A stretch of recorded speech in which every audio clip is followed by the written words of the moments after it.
Good evening, all of you. Good evening. Okay, so today we will start new lesson. Our lesson name is Water relation. Okay. So what does mean by plants and water relation? Plants, okay, need water. So what is the relation between plants and water? Can you tell?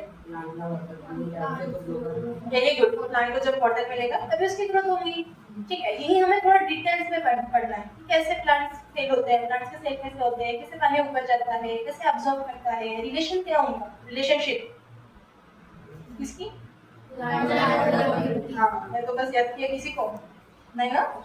119 पे आओ. First line. Plant obtain variety of substances like water, minerals, nutrients, food and gases. Plant obtain. Plant से हमें क्या क्या variety of substances मिलते हैं, जैसे कि लाइक गैसेस कौन सी. ओके, O2 मिलता है हमें and CO2. Okay, from it surrounding में जाती है gases. Productivity in plants is mainly affected by the non availability of water. अगर प्लांट्स को वाटर अवेलेबल नहीं होगा तो क्या हो जाएगा, अफेक्ट.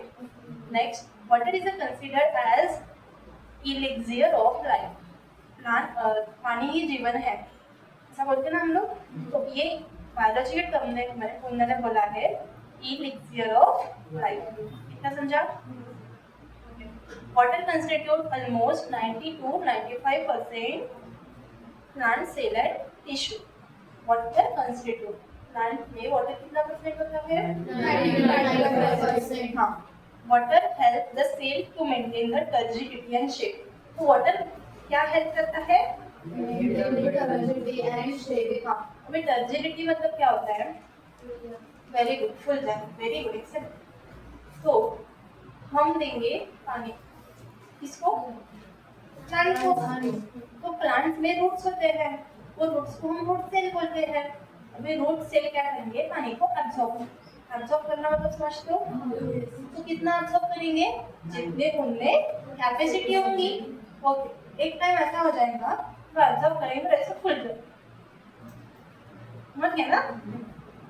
तो उसको बोला है टर्जिडिटी एंड शेप. तो शेप टर्जिडिटी, फुल जाए. समझा. It shows the following properties due to which it has a great biological importance. तो ये कुछ प्रॉपर्टी बताइए. Next 6.1. I can start first sentence.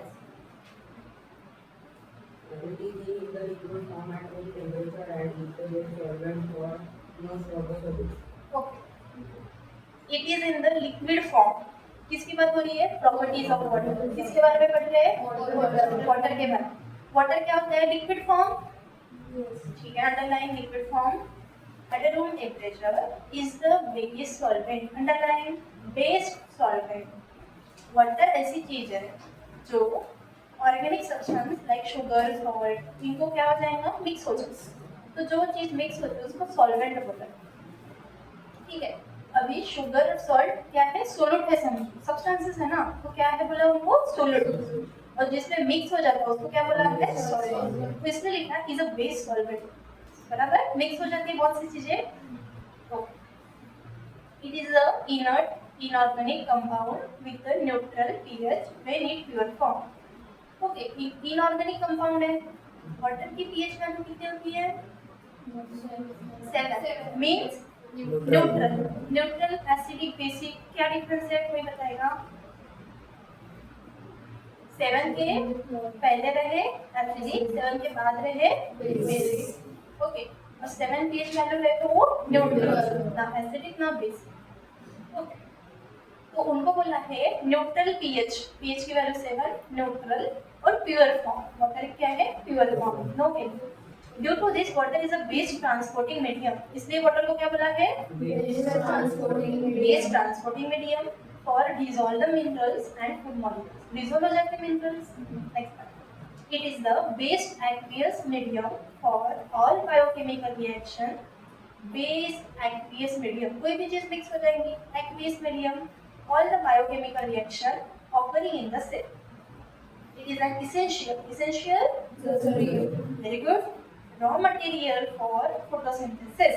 Okay, तो जब प्लांट में वाटर प्लस सनलाइट का एडिशन होता है कौन सी प्रोसेस होती है? Water has a high specific heat. Water में और प्रॉपर्टीज बताइए, क्या प्रॉपर्टी है? हाई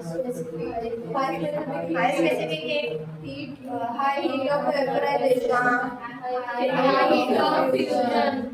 तो अभी हम पढ़ेंगे वेपराइजेशन मीन्स पानी को गर्म किया तो वेपर्स फॉर्म होते हैं, वाफ से क्या कन्वर्ट होता है?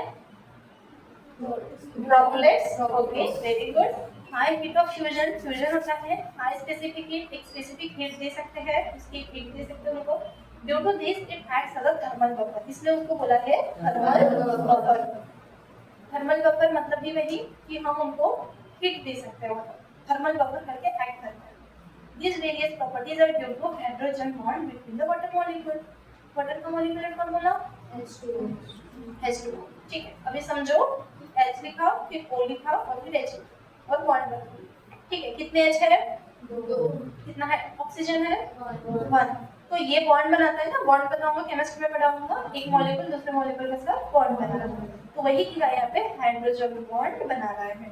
ओके, नेक्स्ट ऊपर water molecules have good adhesive and cohesive force of attraction। ठीक है, तुमने केमिस्ट्री में पढ़ा होगा, एक बॉन्ड दूसरे बॉन्ड से बनाता है तो अट्रैक्शन बॉन्ड बनता है ना। फ्रेंडशिप समझो, एक मतलब घनी फ्रेंडशिप, घनी बहुत क्लोज फ्रेंडशिप। ठीक है, तो वैसे ही यहाँ पे क्या बताया है? Good adhesive and cohesive force of attraction, जैसे plus charge minus charge attraction, male female attraction, boys girls attraction करते हैं ना, वैसे ही विजुअल कोइजो फोर्स ऑफ अट्रैक्शन। तो अभी H2O में किन दोनों का अट्रैक्शन है? वेरी गुड, इधर से भी हाइड्रोजन ऑक्सीजन, इधर से भी हाइड्रोजन ऑक्सीजन, समझो ना? तो मॉलिक्यूल्स के बीच में attraction due to high surface tension, surface tension आए, high adhesive cohesive force, underline कर सकते हो, attraction cohesive force adhesive force. It can easily rise in capillaries. अभी तुमको कैपिलरीज समझा है क्या? कैपिलरीज मतलब समझो कि वेसल्स है, अभी प्लांट जैसे बढ़ रहा है, पानी ऊपर जा रहे हैं, अभी प्लांट की ग्रोथ होगी ऊपर से। ठीक है, तो वो जो जा रहा है पानी वहां से, उसको कैपिलरी बोलते हैं, जिस रास्ता होगा ना जाने का। Okay, it is therefore significant molecule that connects physical world with the biological processes. तो कुछ ये प्रॉपर्टीज थे। Next properties of water, 2 mark का क्वेश्चन इंपॉर्टेंट है, बोर्ड में प्रीवियस आया है।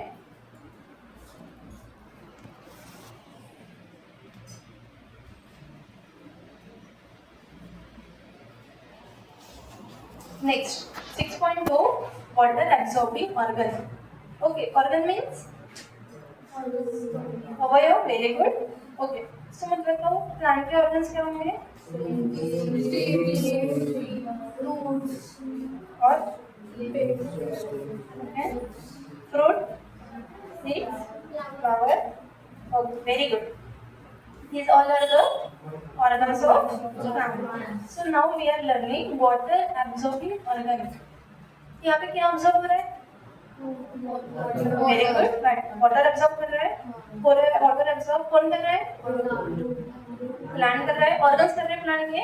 ठीक है, ऐसा नहीं होगा ना, वाटर सिर्फ रूट्स में होगा, नीचे सरफेस पे, पूरे सरफेस में होगा। ऑर्गन्स में कौन से ऑर्गन? लीव्स में भी होगा, फ्रूट में भी होगा, स्टीम में भी होगा। ठीक है, समझ गए ना? फर्स्ट टॉपिक है root. Root is a main organ of water, क्योंकि रूट्स क्या करते हैं? वाटर को एब्जॉर्ब करके रखते हैं। तो this is the main organ of water and mineral absorption. Soil में क्या होता है? मिनरल्स। और सॉइल में क्या होता है? रूट्स। तो रूट्स और क्या एब्जॉर्ब करेंगे? Water and minerals. Very good, बहुत होशियार हो तुम लोग। In terrestrial plant, terrestrial plant plant में जो प्लांट एब्जॉर्ब वाटर, इतना समझा? In the form of liquid from the soil. ठीक है, तो लिक्विड होता है वाटर, एब्जॉर्ब करेगा। However epiphytic plant like orchids, orchids क्या है? फ्लावर्स। हाँ, जो फ्लावरिंग प्लांट्स रहते हैं, नाम है orchid. Absorb the water vapours, वो वाटर वेपर्स एब्जॉर्ब करेगा from air with the help of epiphytic roots having the special tissue called the velamen. अभी तुमको यहाँ पे एक नाम दिया है इपिफाइटिक, तो अभी रूट्स मैंने पता जैसे कि बोला है, आइज है, हमारे बॉडी के जो ऑर्गन्स है किससे बने हुए हैं? वेरी गुड, सेल से बने हुए हैं। सिमिलर रूट्स भी सेल से ही बने हुए हैं। ठीक है, तो रूट में कौन सा सेल है? एपिफाइटिक। एपिफाइटिक रूट में रहने वाला सेल का नाम। क्या करेंगे सेल? वाटर को ऑब्जॉर्ब वाटर को एब्जॉर्ब करेंगे, राइट। ठीक है, स्पेशल टिश्यू होता है, स्पेशल टिश्यू सेल एपिफाइटिक, उसको वेलामेन भी बोलते हैं। Typical root is divisible into 4 different reason.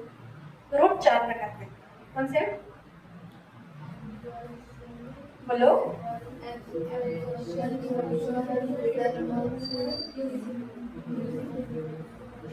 Zone of absorption, epidermal cell. Okay, तो यहाँ पे क्या बोला है, दो दिए, आगे दो दिए होंगे नेक्स्ट पेज में। यहाँ पे क्या बोला है, एपिडर्मा सेल, एपिडर्मल सेल को और नाम दिया है। फिर मुझे बताएंगे एपिडर्मल सेल कहाँ पे होते हैं?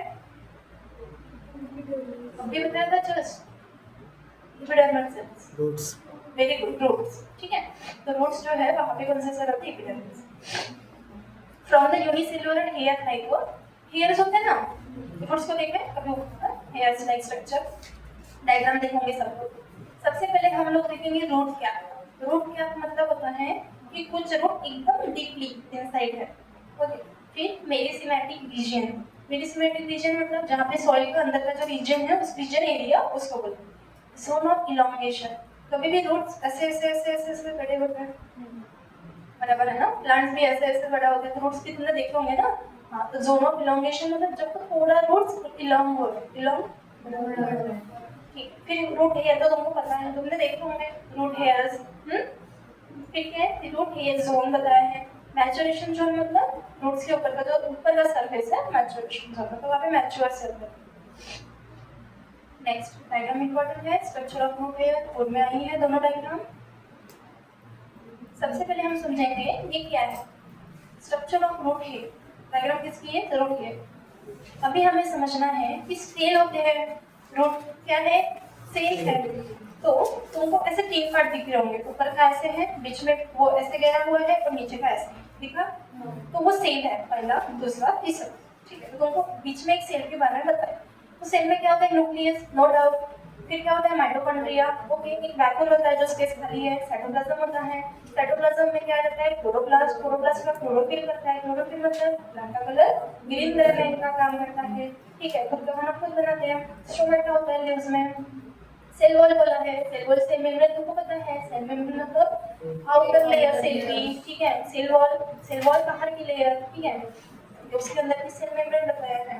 नेक्स्ट डायग्राम कर लेना, दोनों प्रॉपर्टीज कर लेना। स्ट्रक्चर ऑफ रूट हेयर जो हमने अभी देखा, देखो क्या है, root hair is a cytoplasmic extension. Okay, root hair को क्या बोला है? एक्सटेंड हुआ है। ऐसे छोटा सा है रूट हेयर नहीं, प्लांट में ऐसे एक्सटेंड हो गया, समझते हो? एक्सटेंड साइटोप्लाज्मिक में of epiblema cell. Epiblema cell कोई बताएगा? रूट्स में जो सेल रहता है एपिडर्मल बोला है, फिर एपिब्लेमा बोलो, एक ही नाम।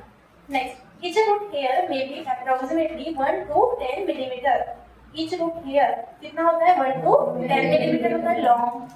बात समझ आ रही है? अंडरलाइन किया। एंड ट्यूब लाइक स्ट्रक्चर होता है ना, tube like structure deeply colourless. Okay, root कैसा होता है? कलरलेस। तो में थोड़ा ब्राउनिश या फिर ब्लैकिश शेड होता है, depend on the soil of structure. Okay, अगर रेड सॉइल रही तो उसका रूट वैसे होता है, ब्राउन रहा सॉइल रेड है। अनब्रांच होता है, ठीक है, शॉर्ट लिव होता है, छोटे छोटे, वेरी डेलिकेट रहता है, आसानी से टूट जाते हैं। It has a larger central vacuole, एक वैक्यूल होता है जो हमने डायग्राम में देखा था, surrounded by the thin film cytoplasm, cytoplasm से कवर है, सराउंडेड है। प्लाज्मा मेम्ब्रेन होती है, प्लाज्मा मेम्ब्रेन, प्लाज्मा को membrane layer, thin cell wall, cell layer thin होती है, पता है ना हमको थिन, which is 2 लेयर होता है। ओके, एक आउटर लेयर और एक inner layer. Outer layer is composed of pectin, pectin कहता है। Inner layer is made up of the cellulose, cellulose से बनी हुई। Cell wall is a freely permeable, but plasma membrane is a selectively permeable। अभी cell wall और plasma membrane में क्या difference है? ठीक है, cell wall is a freely permeable का मतलब होता है वो कुछ भी वाटर रहे, मिनरल्स रहे, तो कुछ भी आसानी से चले जाएंगे, वो मेम्ब्रेन, वो लेयर्स कौन से? सेल वॉल से। बट प्लाज्मा मेम्ब्रेन जो है कुछ भी नहीं जाएगा, सिलेक्टिवली परमेबल, जो उसको चाहिए वही। Got it? Water available to roots for absorption. Next paragraph, plant absorb water, okay, from the rhizosphere। ठीक, क्योंकि रिजोस्फीयर क्या होता है, प्लांट वाटर के ऑब्जर्व कर रहे हैं, वो वाला जगह को नाम दिया है rhizosphere. Micro environment surrounding the root, कौन सा वाला एरिया, रूट के सराउंडिंग, उसको बोला है rhizosphere. Water present in the soil, water okay occur as a gravitational water. Okay, there are 4 types. One gravitational water, another hygroscopic, next combined water और next capillary water. तो जल्दी जल्दी समझते हैं अभी आगे ये टाइप्स ऑफ वाटर, इतने प्रकार के water. Water percolates deep due to gravity in the soil is called the gravitational water. अभी हम समझेंगे कि ग्रेविटेशनल वाटर क्या है। वाटर क्या करता है, परकोलेट से डीप, परकोलेट करना सॉइल को एब्सॉर्ब करना, सॉइल को परकुलेट करके रखना, कितना देर तक सॉइल गीली नहीं, percolates deep due to gravity in the soil.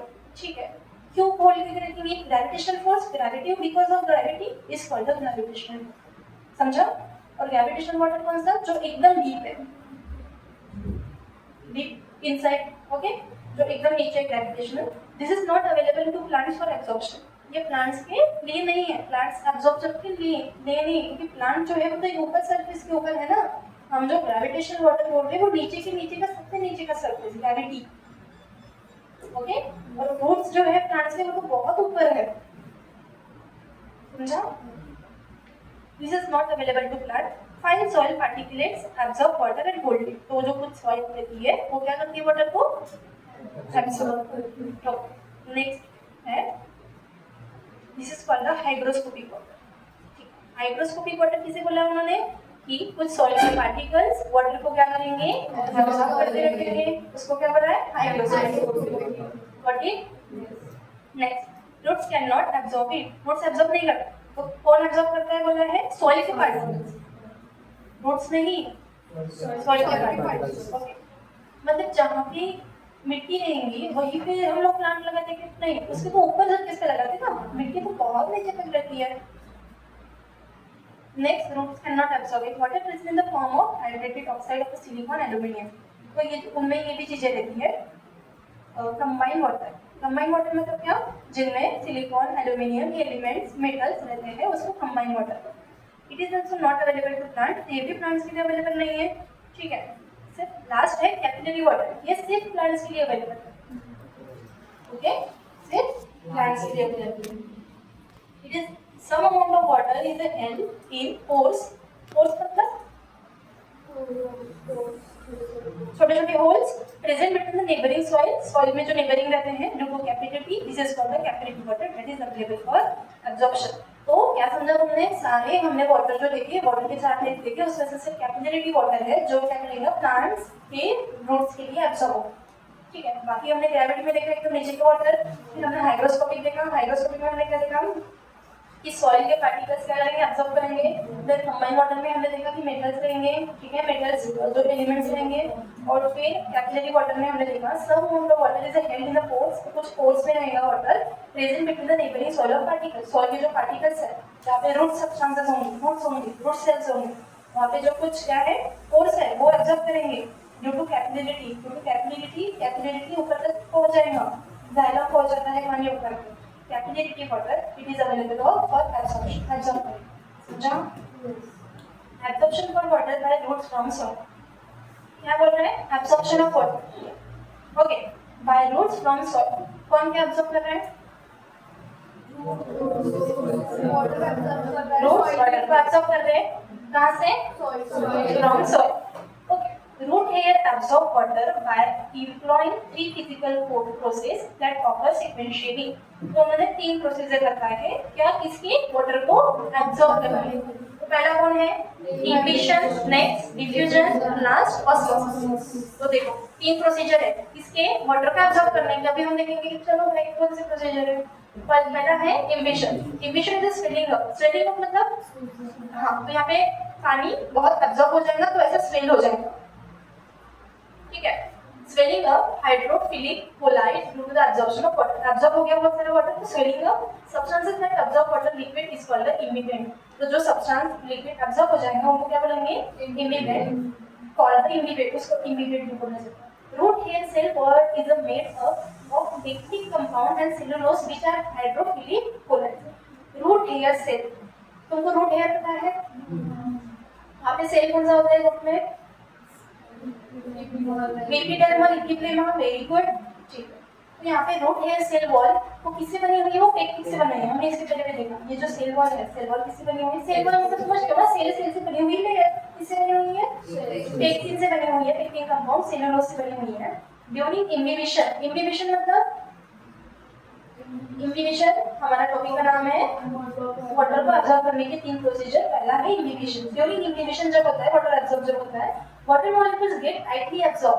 Water absorb हो जाएगा ना तो सेल क्या हो जाएंगे? टाइटली स्वेलिंग हो जाएगी। ठीक, without the formation of solution imbibition continue till the equilibrium is reached. कब तक होगा सेल एब्जॉर्ब? पानी कब तक एब्जॉर्ब करेगा सेल? जब तक इक्विलिब्रियम, इक्विलिब्रियम मतलब इक्वल, ओके, जब तक इक्वल नहीं होता, rich. In other words water move along concentration gradient. Other words में बोला कंसंट्रेशन ग्रेडियंट मतलब समझो कि हमने कुंडी है, कुंडी में हमने बहुत सारा पानी दिया एक टाइम ऐसा आ जाता है कि वो सॉइल एब्जॉर्ब नहीं करती वाटर, वो पानी ऊपर ही दिखा हुआ है बराबर। वो एब्जॉर्ब करती है, वाटर एब्जॉर्ब करती है, पर एक लेवल तक, लिमिट तक करेंगी ना, फिर उसके बाद उसका तो क्या, तो वो पानी वैसे का वैसे ऊपर ही रहता। मतलब क्या हुआ, जो सेल थे उसने पानी का एब्जॉर्ब नहीं, जितना करना था उतना कर लिया, उसकी कैपेसिटी खत्म हो गई, तो उसको नहीं करना है, तो वो वाटर वैसे ही था ऊपर। समझा? तो वो कब तक वाटर एब्जॉर्ब करेगा? जब तक उसकी कैपेसिटी है मतलब इन टर्म्स इक्विलिब्रियम जब तक रीच नहीं होता, जब तक बाहर का और अंदर का रीच नहीं होता तब तक वो करेगी। तो वही बात समझ आएगी? ठीक है, next imbibition is a significant stocking of seeds filling up needing flower. ठीक है, ये कुछ और एग्जांपल दिए होंगे। नेक्स्ट है diffusion. Diffusion means to disperse. Diffusion can be defined as the movement of the ions atom molecules.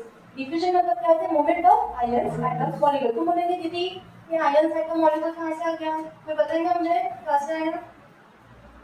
जो minerals atom ion present रहते हैं, वाटर में H+ ion, OH- ion present रहते हैं। मिनरल्स, न्यूट्रिएंट्स हमने अभी देखा, ठीक है। तो सॉइल में भी न्यूट्रिएंट्स, मिनरल्स, एलिमेंट प्रेजेंट रहते हैं ना। सिलिकॉन हमने अभी देखा था, ओके। तो ये सब सॉइल में प्रेजेंट रहते हैं। तो ये वाली आयंस, एटम्स, मॉलिक्यूल्स की बात करें। समझा कौन से आयंस, एटम्स? ओके, तो यहाँ पे क्या हो रहा है? Diffusion can be defined under the sector. Diffusion can be defined as the movement of ion atom molecule. Movement हो रहा है क्योंकि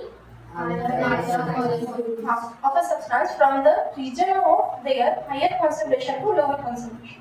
अभी मुझे बताओ कि यहाँ पे हमने ऐसे पानी गिर रही, ठीक है, तो क्या होता है? जहाँ पे ऐसा थोड़ा लोअर सरफेस रहेगा वहाँ पे पानी ऑटोमेटिकली चला जाएगा। ऐसा हाई रहेगा यहाँ पे तो जाएगा क्या? नहीं जाएगा। तो वही है higher concentration to lower concentration, मतलब हाई से लेके लो में पानी जाएगा, कभी लो से हाई में जाएगा क्या? नहीं जाएगा। इसी को डिफ्यूजन बोला है। समझा? ओके, वही है higher concentration to lower concentration. Next the moment due to kinetic energy रख रही है यहाँ पे। Diffusion continue till the equilibrium is reached. कब तक होगा ये? पानी कब तक पास होगा? High to low. चलो भाई ये हाई है, ये लो, पानी जा रहा है। एक टाइम क्या हो जाएगा? दोनों इक्वल हो जाएंगे, हाई कंप्लीट फुल हो जाएगा, अभी क्या हो गया? इक्वल तो रुक जाएगा, फिर इक्विलिब्रियम इज रीच्ड। ठीक है, next just the water passes into the cell by diffusion through freely permeable cell wall. Freely permeable cell wall किसे को याद है? freely permeable cell wall के बारे में? free cell wall बोला था मैंने अपना। हाँ, वाटर भी जा सकता है उस सेल वॉल में से, न्यूट्रिएंट्स और मिनरल्स भी जा सकते हैं। तो वही लिखा है water passes into the cell. Water pass हो रहा है किसमें? सेल में बाय डिफ्यूजन। डिफ्यूजन मतलब हाई से लो वाटर पास हो रहा है through freely permeable cell wall. Freely permeable cell wall, cell wall में से जाएगा ना, मेम्ब्रेन रहेंगे ना। What is now at the interface of the cell wall and plasma membrane. ठीक है, अभी वाटर इंटरफेस करता है सेल वॉल और प्लाज्मा मेम्ब्रेन के बीच में। दो लेयर है, दो मेम्ब्रेन है, समझते हो? एक है सेल वॉल, दूसरी है प्लाज्मा मेम्ब्रेन। ठीक है, तो ये दो सेल वॉल से वाटर जब पास होता है तो इंटरफेस होता है, इंटरेक्शन होता है। नेक्स्ट है diffusion result in diffusion pressure. मुझे बताओ अभी हाई से लो पानी जा रहा है तो प्रेशर आएगा ना, प्रेशर जनरेट होता है, तो प्रेशर को उन्होंने बोला है diffusion pressure. But it directly proportional to the diffusion particles. ठीक है, पार्टिकल्स रहेंगे उसमें कुछ। डिफ्यूजन प्रेशर प्योर सॉल्वेंट क्या होता है? Pure solvent, pure water. समझा ना? वाटर वैसे भी प्योर ही होता है। नेक्स्ट पेज क्या लिखा है? Fluid solvent is always more than the diffusion pressure of the solvent in a solution. Solvent मतलब क्या होता है? कुछ सब्सटेंस, शुगर वगैरह, सॉल्यूशन जब वो मिक्स हो जाएगा सॉल्यूशन बनेगा. Difference in the diffusion pressure fluid solvent and solvent in a solution is called the diffusion pressure. diffusion pressure बोलते हैं. diffusion pressure मतलब वही कि जो प्रेशर लगेगा हमें. ओके. नेक्स्ट एसपी भी बोला जाता है उसको. द टर्म ये साइंटिस्ट इन्होंने फाइंड आउट किया. वाटर पोटेंशियल एक टर्म आई है यहाँ जो इम्पोर्टेंट है. टर्म का नाम है हाँ is use for DPD. DPD मतलब प्रेशर. कौन सा प्रेशर? Diffusion pressure. In the following की लैंग्वेज में क्या बोला है? DPD is actually thirst of a cell. Thirst of a cell हमें प्यास लगती है तो हम उतना ही पानी लेते हैं ना जितना हमें लगता है. वैसे ही सेल का ही है थर्स्ट ऑफ अ सेल. जब तक जितना उनको लगता है which is absorb water from the surrounding. Surrounding में से वाटर एब्जॉर्ब करेंगे कौन? रूट से. Water around the cell wall. Water around the cell wall. Water के अराउंड सेल वॉल होगी कि नहीं होगी? Cell wall more diffusion pressure than the cell side. ठीक है. सेल सबसे प्रेशर होता है, डिफ्यूजन प्रेशर होता है. Due to this water move in the cell. क्या बोला है? ड्यू टू दिस से क्या होता है? Water move in the cell. तो वाटर तो मूव होता है. किसमें जाएगा वाटर? सेल में. इसी को डिफाइंड वाटर है. ठीक है ना. High concentration to low concentration. यहाँ पे हाई कंसंट्रेशन कौन होगा? जो कुंडी जहाँ पे हमने पानी दिया था. ठीक है. कुंडी के अंदर जो सेल रूट सेल्स उनमें कहाँ जा रहा है? पानी जा रहा है. तो हाई कंसंट्रेशन कौन होगा? जो बाहर का पानी. लो कंसंट्रेशन को होगा जो अंदर जाएगा. ओके. ठीक है. बोला diffusion is a significant in plants absorption of water mineral. तो जो डिफ्यूजन होगा तो क्या क्या जाएगा? वाटर भी जाएगा, मिनरल्स भी जाएंगे. Okay. Against the gravity exchange of gases होगा. कौन सी गैसेस एक्सचेंज होती है? CO2 को गेन करेंगे, O2 को रिलीज करेंगे. Transport and distribution of food. also क्या पास होगा? डिस्ट्रीब्यूशन ऑफ फूड also पास. ठीक है. फूड मतलब कौन सा फूड रहेगा? कैल्शियम मीन्स लिक्विड में ही रहेगा फूड. ओके. प्रोटीन्स बोलो या फिर क्या बोल सकते हैं? मिनरल्स बोलो, न्यूट्रिएंट्स बोलो. ठीक. ये तो एक अच्छे डायग्राम दी है 6.2. डायग्राम का नाम है diffusion of water into plant cell across the plasma membrane. ठीक है. प्लाज्मा मेम्ब्रेन बताइए मेम्ब्रेन मतलब डिफ्यूजन वाटर मतलब वाटर पास हो रहा है हाई से लो में. प्लांट सेल क्या करेंगे? ऑब्जर्व करेंगे. आउटसाइड द सेल देखो. आउटसाइड सेल वाटर मॉलिक्यूल्स देखिए. H2O ऐसे दो छोटे हैं वो H2 और बीच का O. Water select to 4. ठीक है. अभी तुमको ग्रीन कलर का जो दिख रहा है वो ग्रीन कलर का स्टोमेटा है. क्या है? स्टोमेटा. ये होते हैं लीव्स में. अभी समझो इसका क्या बोला है. इसने बोला है कि प्लांट की लीव्स पता है लीव्स में स्टोमेटा होता है. ये भी पता होगा. स्टोमेटा क्या होता है? ओपन. डे टाइम में. ठीक है. डे टाइम में क्या होगा? ओपन होगा. तो वो जब ओपन होता है तो खुद का खाना खुद बनाते हैं. ठीक है. खुद का खाना खुद बनाते हैं. वो क्या होता है? जब वाटर रिलीज होता है प्लांट में से और वो हो जाता है बाकी यहाँ. ओके. ये फिलॉम का मतलब एक रहता है जाइलम, एक रहता है फिलॉम. जाइलम का काम होता है पानी ऊपर पहुंचाना. फिलॉम का काम होता है फूड पहुंचाना. फूड में मिनरल्स भी आते हैं, न्यूट्रिएंट्स आते हैं. समझा तुमको? ठीक है. तुमको ये ग्रीन कलर का सेल दिखा. हाँ. सेल वॉल दिखी. इसे बाजू में सेल वॉल है, बीच में से वाटर जा रहा है. समझा? हाँ. Next osmosis. ऑस्मोसिस हमारा तीसरा बच्चा मतलब हाँ process number 3 absorption of water. It is a process process है by which water enters into the cytoplasm of the root hair cell. It is a process. Osmosis क्या है? प्रोसेस. इसकी water enter into the cytoplasm. Cytoplasm क्या है? Cell. Okay. Cytoplasm cell root hair cell. तो water enter हो रहा है root hair cell. Osmosis is special type of diffusion of solvent to the semi permeable medium. Osmosis भी similarly process है. यहाँ पे भी क्या होगा? Diffusion of solvent one concentration high to low pass होगा. ठीक है. वही है diffusion of solvent through the semi permeable medium. बस एक ही चीज अलग है यहाँ पे कि यहाँ पे बीच में एक लेयर आती है. बीच में एक लेयर आती है जिसका नाम है सेमी परमेबल मीडियम. अभी तुमने क्या देखा था? यहाँ हाई कंसंट्रेशन है कि लो कंसंट्रेशन. ओके. तो हाई से लो में पानी जा रहा है जब तक इक्वल नहीं होगा. ये देखा था. अभी उसको बोलना है कि ये दोनों के बीच में ऐसी दीवार डाल के जिस फिर से ये तो दोनों है ही और यहाँ पे सेमी परमेबल मेम्ब्रेन है. तो ये जो पहला हमने देखा था इसमें क्या सीन था? फ्रीली वाटर भी जाएगा, मिनरल भी जाएंगे, फूड भी जाएगा. ठीक है. फ्री था. और अभी जो बोला है वो फ्री नहीं. सेमी परमेबल मेम्ब्रेन बोला है मतलब उससे वाटर भी जाएगा पानी पार्टिकल्स नीचे. ठीक है. सेमी परमेबल मेम्ब्रेन उसी का काम. The cytoplasm of a root root hair cell contain, देखो साइटोप्लाज्म रूट हेयर सेल में क्या क्या है? रूट हेयर सेल में मिनरल्स भी है, शुगर्स है, ये सब क्या है? फूड है ना, मिनरल शुगर्स। ओके, अभी तुम बोलोगे शुगर्स क्या है? शुगर फूड है, यहाँ पे शुगर क्या है? फूड है। In other words, solution inside the cell is a more concentrated, stronger. Inside the cell जो है थोड़ा stronger है, outside cell क्या है? Weaker है। बाहर के cells क्या होते हैं? Weak और अंदर के cells क्या होते हैं? Strong. Therefore, solvent from a weaker solution into the side to stronger. तो strong से weak जाएंगे, weak से strong जाएंगे, बाहर से अंदर जाएंगे, अंदर से बाहर जाएंगे पानी, पानी बाहर से अंदर जाएंगे, बाहर ही करने देंगे तुम लोग, पानी कहाँ से कहाँ जाएगा? ठीक है, बाहर स्ट्रॉन्ग है कि वीक सेल है? वीक सेल और अंदर स्ट्रॉन्ग सेल। ठीक है, तो हम क्या कर रहे हैं? वीक से स्ट्रॉन्ग में जा रहे हैं, आउटसाइड टू इनसाइड जा रहे हैं। समझा ये पॉइंट? वहाँ पे लिखा है therefore solvent from weaker solution enter into the cytoplasm। इसलिए यहाँ पे क्या बोला है? solvent from weaker solution, तो weak solution जो है साइटोप्लाज्म में जा रहा है। साइटोप्लाज्म हमारा क्या है? सेल है। नहीं यार नाम है, मुझे लगा कि वो करना तो क्यों नहीं मुझे वो। This migration of the solvent is called the osmosis. तो ये माइग्रेशन हो रहा है, ठीक है? ये माइग्रेट एक जगह से दूसरी जगह, इसको हमने क्या बोला? ऑस्मोसिस। अभी हम लोग फट से मैं बता देती हूँ, तीन टाइप्स ऑफ ऑस्मोसिस के, एक है हाइपोटोनिक, एक है हाइपरटोनिक और आइसोटोनिक। सो हाइपोटोनिक में क्या बोला है? Weak solution of strong solvent having the low osmotic concentration. ठीक है, तो यहाँ पे हाइपोटोनिक, हाइपोटोनिक मतलब लो ऑस्मोटिक कंसंट्रेशन। अभी लो ऑस्मोटिक कंसंट्रेशन मतलब क्या होता है कि जो सोल्यूट है वो कम रहेगा, लो ऑस्मोटिक कंसंट्रेशन, तो सोल्यूट पार्टिकल्स से वो क्या रहेंगे? हाँ, ठीक है। वीक सॉल्यूशन में स्ट्रॉन्ग सॉल्वेंट बोला है। ठीक, हाइपरटोनिक में क्या बोला? उसका अपोजिट, हाइपर मतलब ज्यादा, तो ज्यादा में क्या रहेगा? High osmotic concentration. हाइपो मतलब कम, लो ऑस्मोटिक कंसंट्रेशन। सो प्रेशर भी क्या रहेगा? लो। हाइपर मतलब ज्यादा, तो हाई ऑस्मोटिक कंसंट्रेशन। समझा? आइसोटोनिक में क्या बोला है? Having such a concentration of solution, ऐसा कंसंट्रेशन सॉल्यूशन है neither gain nor loss of water, ना गेन होता है ना लॉस होता है। In other words concentration outside inside the same, outside और इनसाइड क्या रहता है? सेम रहता है। अभी समझो थोड़ा सा प्रैक्टिकल, प्रैक्टिकल में समझो। जैसे तीन बीकर है, कौन से? एक हाइपोटोनिक वाला, एक हाइपरटोनिक वाला, आइसोटोनिक वाला। प्लांट का एग्जांपल देखिए, सबसे पहले पढ़ेंगे आइसोटोनिक का। तो आइसोटोनिक वाले में क्या होगा? बाहर हमने पानी दिया, अंदर सेल वॉल है, अंदर सेल वॉल लेंगे तो क्या होगा? बाहर का पानी अंदर जाएगा, जाएगा। तो वही अंदर का जो पानी है वो बाहर गया, उनको जितना लगा उतना लिया, नहीं लगा तो बाहर गया।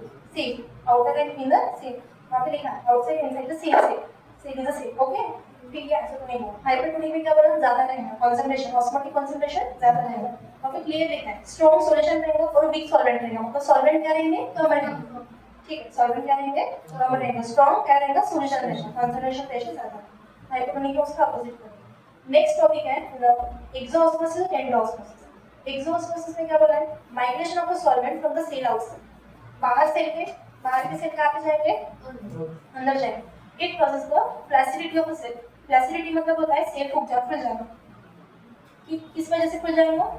पानी से, तो उसको नाम दिया फ्लैसिडिटी ऑफ द सेल। समझा? Okay. Migration of the solvent from cell outside, migration हो रहा है कहाँ से कहाँ पे? आउटसाइड टू इनसाइड जाएगा ना। हाँ। नेक्स्ट है एंडोऑस्मोसिस। एक्सो मतलब बाहर का और एंडो मतलब अंदर। हाँ, it is the migration of the solvent into the cell. Solvent कहाँ पे जाएगा? सेल में। Into the cell the causes the turgidity of the cell. Turgidity मतलब खुल जाना। हाँ, ठीक है, सेल खुल जाएगा वाटर इनसाइड होने के कारण। Okay, cytoplasm becomes turgid. Okay, cytoplasm क्या हो जाएंगे? टर्जिड, खुल जाएगा। टर्जिडिटी इंक्रीज, अगर सपोज वो बहुत ज्यादा खुल गए पानी के कारण, पानी अंदर हो गया, तो प्रेशर क्या हो जाएगा? बढ़ जाएगा। टीपी प्रेशर, टीपी मतलब turgor pressure, is exerted by the turbid cell sap order to cell membrane and cell wall. Cell membrane और सेल वॉल समझ लो, बाहर क्लियर आउटर क्लियर, हमने डायग्राम में देखा, तो दोनों खुल जाएंगे क्योंकि पानी अब्जॉर्ब हो गया सेल में। It is a fully turgid cell. Fully turgid मतलब फुल्ली, हाँ, DPT zero, DPT zero. Cell wall being thick and rigid, cell wall क्या हो जाएंगे? थिक रिजिड रहेंगी क्योंकि वो खुल रहे हैं। Counter pressure of the cell sap is the wall pressure, ठीक है। वॉल प्रेशर भी बढ़ेगा, सब कुछ बढ़ जाएगा। और TP is equal to W P होगा, जितना प्रेशर रहेगा टर्जिड सेल का उतना ही वॉल प्रेशर। तो एंडोऑस्मोसिस में तुमने क्या देखा? एंडोऑस्मोसिस में तुमने ये देखा कि जो सेल है वो सेल में वाटर एब्जॉर्ब हो रहा है, वाटर एब्जॉर्ब होने के कारण वो सेल खुल रहे हैं, टर्जिड हो रहे हैं, टर्जिड होने के कारण वाटर प्रेशर बढ़ रहा है, water pressure, wall pressure, cell wall, cell membrane सब बढ़ रहा है, समझा? और एग्जॉस्मोसिस, एग्जॉस्ट में उन्होंने बोला था flaccidity of cell, flaccidity of cell मतलब वो छोटे रहेंगे, फूलेंगे नहीं, टर्जिट मतलब फूल जाना, फ्लैसिडिटी ऑफ सेल मतलब क्या रहेंगे, वो छोटे रहेंगे, ठीक है, समझा? तो लास्ट हमारा टॉपिक है ऑस्मोटिक प्रेशर। क्योंकि ऑस्मोटिक प्रेशर ये हमने देख ही लिया है, the pressure exhibit to the osmosis is the osmosis pressure. Pressure किस पे होगा? ऑस्मोसिस, तो उसको क्या बोला है? Osmotic pressure. देखो ऊपर क्या बोला है, osmotic pressure is the pressure of the solution, pressure है which is required in the opposite direction so as just the entry of the solvent molecule into the cell. तो एक प्रेशर जनरेट होगा, जब वो वाटर चला जाएगा cell में तो एक प्रेशर जनरेट होगा ना, तो वो प्रेशर रहेगा, उसको ऑस्मोटिक प्रेशर बोला है। Stop the entry of the solvent into the cell. More simply, osmotic pressure of a solution is equivalent to the pressure which must be exerted upon the prevent flow of solvent across the semi-permeable membrane. समझ गया semi-permeable membrane जो हमने बीच में किया था? फिर से एक बार पढ़ो। Osmotic pressure of a solution, solution में एक osmotic pressure है, which must be exerted upon the prevent the flow of a solvent. Prevent करेगा, प्रिवेंट किससे बचाएगा? सॉल्वेंट एंटर ना हो, फ्रीली मेम्ब्रेन की, जिसमें सब पास होगा था, न्यूट्रिएंट्स वाटर, ठीक है? तो अभी क्या बता है, सेमी परमेबल मेम्ब्रेन से क्या पास होगा? से प्रिवेंट होगा, ठीक है? तो इक्वेशन ये तुम पढ़ लेना, आगे का हम नेक्स्ट क्वेश्चन